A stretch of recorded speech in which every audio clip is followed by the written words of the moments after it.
ये बाण मेरा चरण भेद नहीं पाया, परंतु अब से मेरे शरीर का ये भाग सबसे दुर्बल होगा और अब कोई भी बाण मेरे इस स्मरण स्थल को भेद पाएगा और यही मेरे इस देह को त्यागने का कारण बनेगा।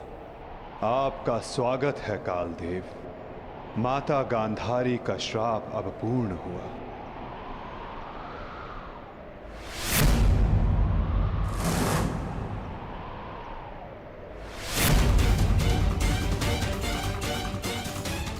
श्री कृष्ण, ये कैसा अनर्थ हो गया मुझसे?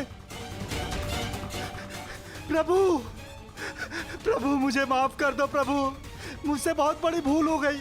मुझे लगा कि यहाँ कोई हिरण है, परंतु। तुम विलाप ना करो व्याध, तुमने कुछ भी अनुचित नहीं किया। जो कुछ भी होता है सब में मैं स्वयं सम्मिलित होता हूं। कर्म के चक्र को कोई नहीं टाल सकता।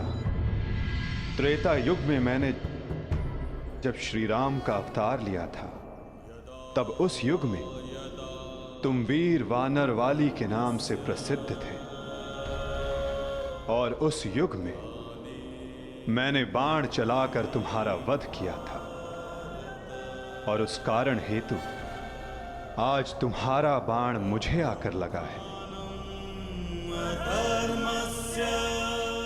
मेरे जीवन का उद्देश्य धर्म स्थापना था और अब जब धर्म की नींव रखी जा चुकी है तो मेरी उपस्थिति इस धरती का संतुलन बिगाड़ देगी। हर मनुष्य इस धरती पर एक उद्देश्य लेकर आता है और उस उद्देश्य को पूर्ण करना उसका कर्तव्य होता है। मैंने अपने जीवन का उद्देश्य पूर्ण किया और आज तुमने अपना कर्तव्य पूर्ण किया व्याध।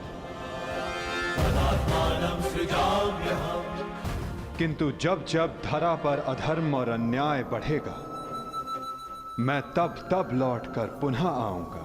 मैं जा रहा हूं, किंतु मेरी सीख गीता का ज्ञान बनकर समस्त संसार में शेष रहेगी। वो बालकों की चंचलता में होगी, इस संसार के कण कण में होगी। रूप बदलेगा किंतु मैं सदैव रहूंगा। शरीर का अंत होता है किंतु जो अमर रहता है वो है सीख।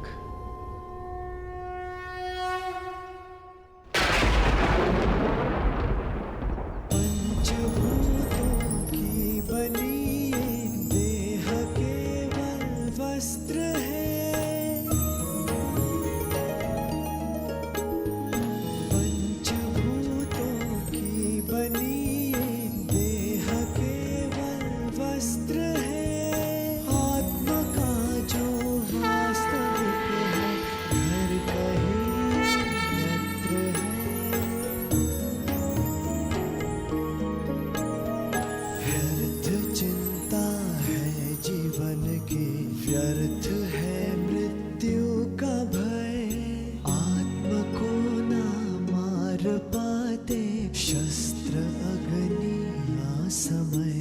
ईश्वर स्वयं है सृष्टि सारी, कहाँ उसको खोजना। जो भी होता शुभ ही होता, सब उसी की योजना। कामनाएं फल की छूटे, वो ही सच्चा कर्म है। ईश्वर चरण में हो समर्पण, वो ही केवल धर्म है।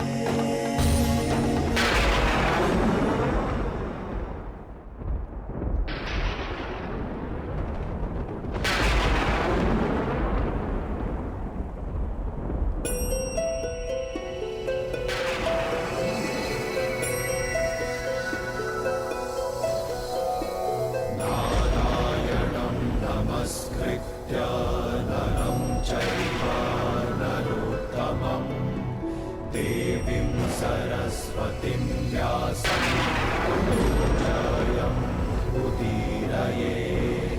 नारायणं नमस्कृत्य नरं चैव नरोत्तमं देवीं सरस्वतीं व्यासं ततो जयमुदीरये। नारायणं नमस्कृत्य नरं चैव नरोत्तमं देवीं सरस्वतीं व्यासं ततो जयमुदीरये।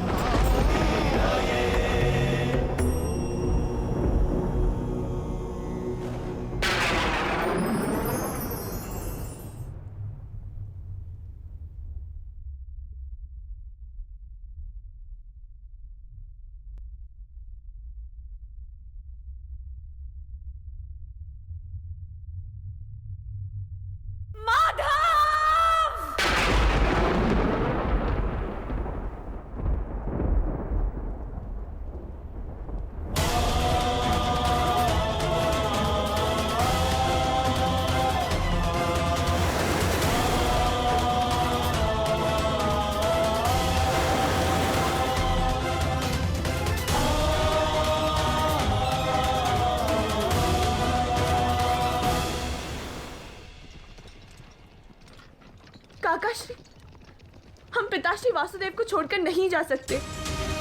ये उनका ही आदेश है लक्ष्मणा। द्वारका का अंत होने को है। उनका आदेश था कि मैं तुम सभी को यहां से हस्तिनापुर ले जाऊं।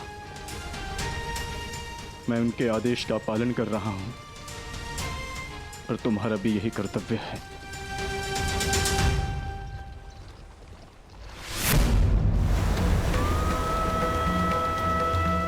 हे भगवान,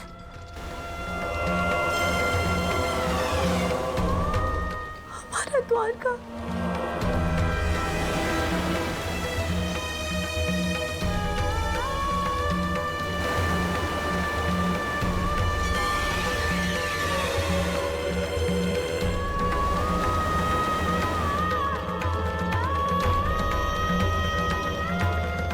माधव का संदेश था लक्ष्मणा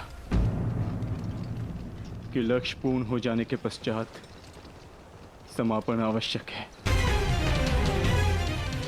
अन्यथा संतुलन बिगड़ता है। सृष्टि अपना संतुलन बना रही है लक्ष्मणा।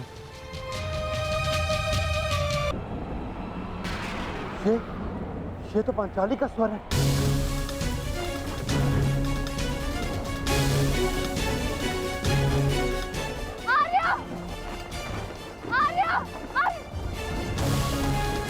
आर्य, माधव, क्या हुआ पांचाली? माधव किसी संकट में है। आर्य, द्वारका पर कोई संकट आया। वो माधव किसी समस्या में। हम हाथ पर हाथ धरे नहीं बैठ सकते। शांत शांत शांत शांत पांचाली, शांत। तनिक सोचो, जो हर समस्या का हल है, जो हर संकट का मोचन है, उन माधव को कुछ नहीं होगा। और फिर अर्जुन द्वारका गया है ना?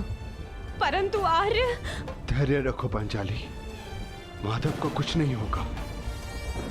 मुझे उन पर पूरा विश्वास है और अपने अनुज अर्जुन पर भी।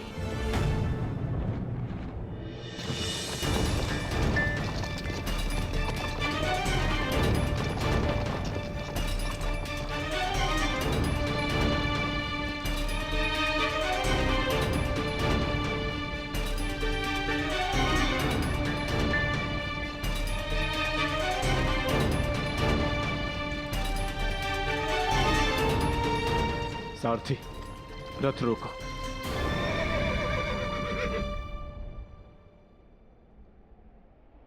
ये स्थान सुरक्षित लग रहा है। क्या हुआ काकाश्री? आपने रथ क्यों रुकवा दिया? यात्रा थकान को जन्म देती है लक्ष्मणा। कुछ प्रहर विश्राम कर लेना चाहिए। चलो।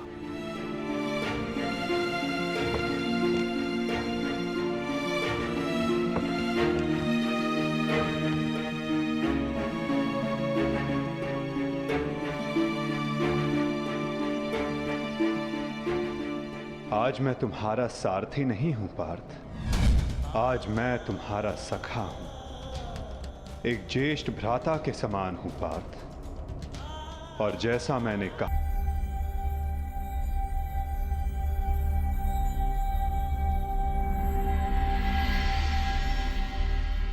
ये सब क्या हो रहा है काकाश्री?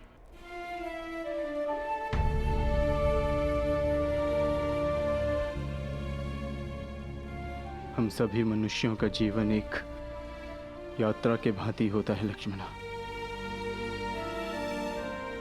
जिसे हमें पूर्ण करना होता है।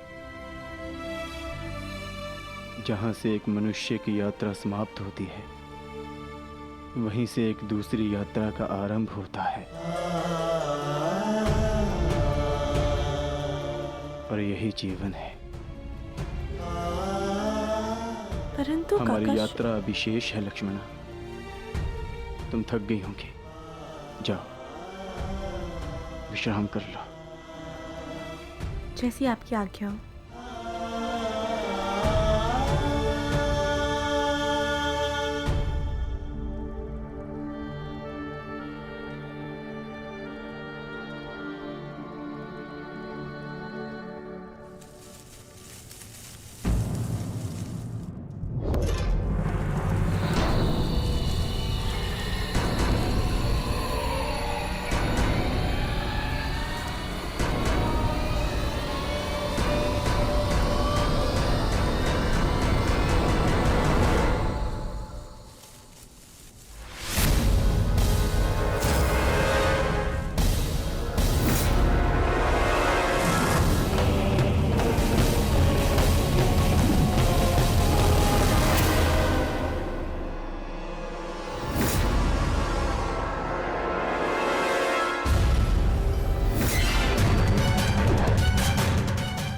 सावधान, पीछे हट जाओ, अन्यथा परिणाम भुगतने के लिए सज्ज हो जाओ। उत्तर दो इसे।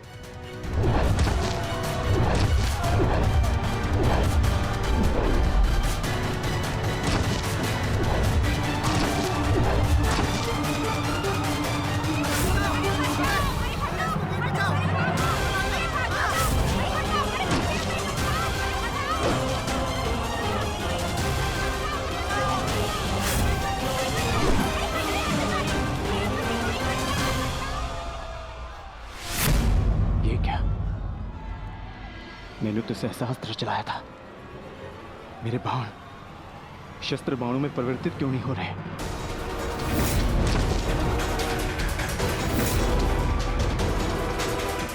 मेरा लक्ष्य कैसे चूक सकता है?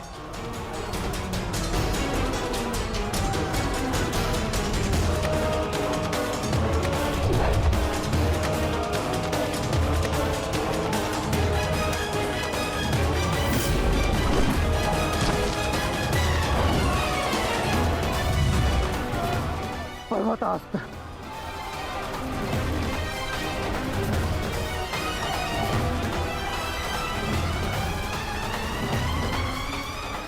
ये सब क्या हो रहा है? बाण प्रकट क्यों नहीं हो रहे? कैसे करूंगा मैं सबकी रक्षा?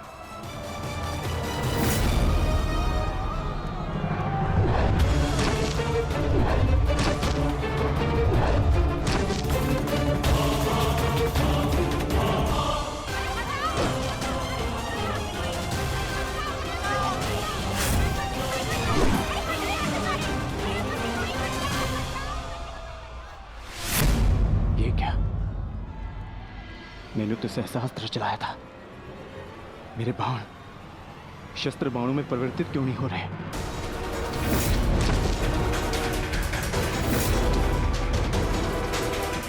मेरा लक्ष्य कैसे चूक सकता है?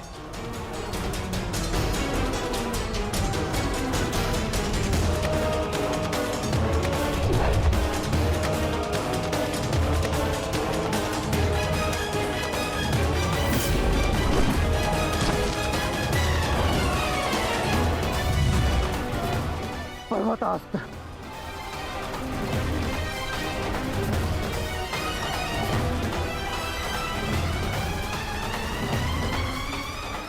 ये सब क्या हो रहा है? बाण प्रकट क्यों नहीं हो रहे? कैसे करूंगा मैं सबकी रक्षा?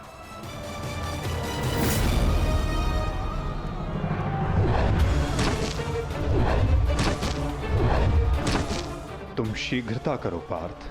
द्वारका की सभी स्त्रियों को अपने साथ हस्तिनापुर लेकर लौट जाओ। किंतु माधव, मैं आपके आदेश का पालन कैसे करूं? कैसे करूं इन सबकी रक्षा?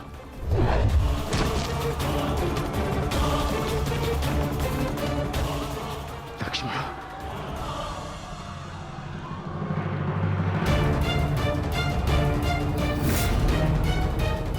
इधर छुप के बैठिए।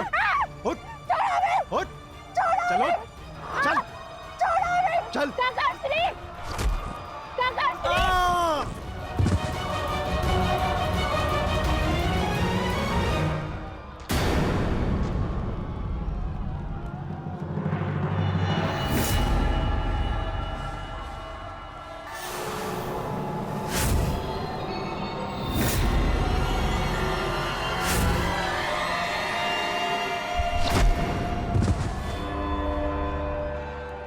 वो दिन समाप्त हुए अर्जुन, जब सारा संसार तुम्हारे गांडीव से कांपता था। अब नवयुग आरंभ हो चुका है।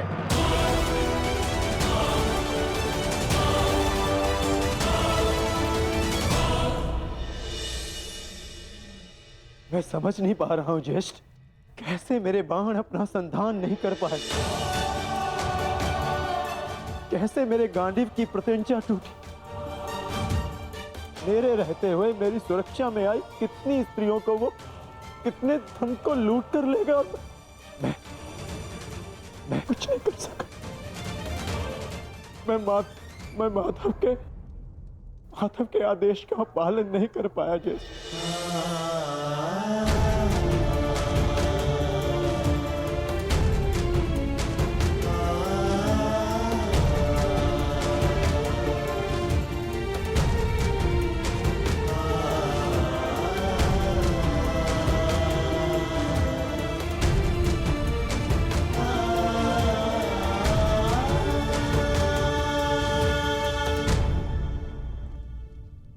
सब नाश हो गया, कुछ नहीं बचा। माधव का संदेश क्या है अर्जुन? हर प्राणी के जीवन का एक कारण होता है, एक लक्ष्य होता है पार्थ, और उस लक्ष्य के पूर्ण हो जाने के पश्चात उसका सृष्टि में रहना संतुलन बिगाड़ता है। द्वारका की सभी स्त्रियों को और बालकों को अपने साथ हस्तिनापुर लेकर लौट जाओ, ताकि वो हस्तिनापुर के परिवर्तन का भाग बनकर धर्म के मार्ग पर चल सके, नवीन युग का आलिंगन कर सके। मैं समझ गया अर्जुन,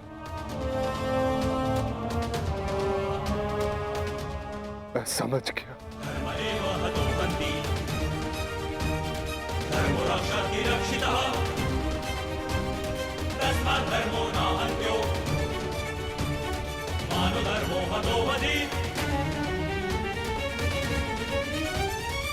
परिवर्तन का समय आ गया है।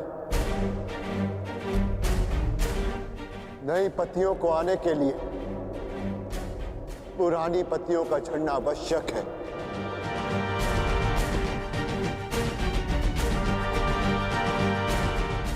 आपका मंतव्य क्या है आर्य? शीघ्र ही सबको सब कुछ समझ आ जाएगा।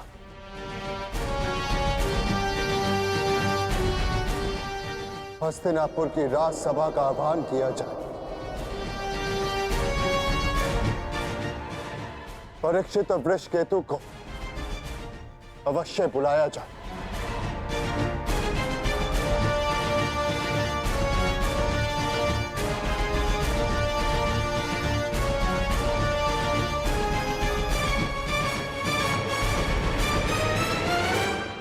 आज ये सभा यहां इसलिए बुलाई गई है, जो योग्य है उसे उसका अधिकार प्राप्त हो। हम सब यहां अपनी नई पीढ़ी का स्वागत करने के लिए एकत्रित हुए हैं। वृषकेतु,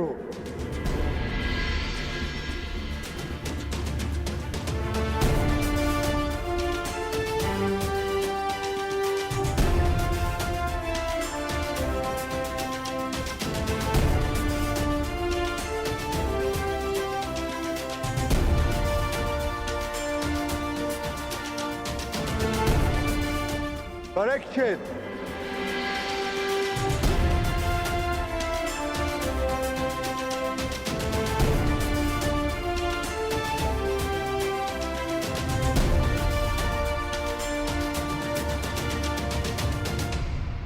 मैं सम्राट युधिष्ठिर आप सभी के समक्ष परीक्षित को हस्तिनापुर का राजा घोषित करता हूं। महाराज परीक्षित की, महाराज परीक्षित की, महाराज परीक्षित की, महाराज परीक्षित की। और वृषकेतु को इंद्रप्रस्थ नरेश घोषित करता हूं। महाराज वृषकेतु की, महाराज वृषकेतु की, महाराज वृषकेतु की, महाराज वृषकेतु की।